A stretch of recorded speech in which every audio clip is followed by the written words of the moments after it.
Hi guys, how to open hyperlinks in new tab? It's really simple.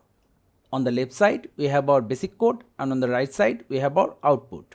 Now if we try again, see it's not opening a new tab. So how to open links in new tab? Here we have our anchor tag for hyperlink. Go inside the tag, write target equal to double quotation inside underscore blank, and we are done. Save, reload, try it again. See, it's really that simple. So thank you guys for watching. Have a good day.